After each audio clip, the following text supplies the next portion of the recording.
بالحق بشيرا ونذيرا بين يدي الساعة من يطع الله ورسوله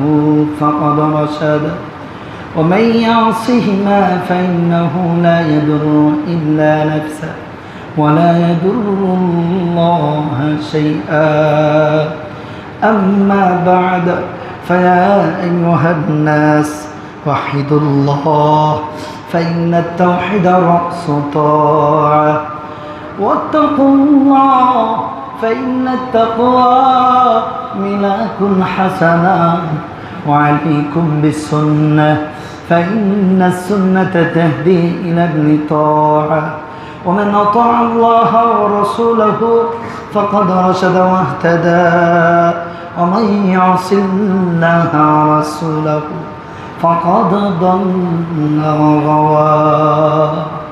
وقال الله تبارك وتعالى يا أيها الذين آمنوا اتقوا الله حق تقاته ولا تموتن إلا وأنتم مسلمون وقال الله تبارك وتعالى يا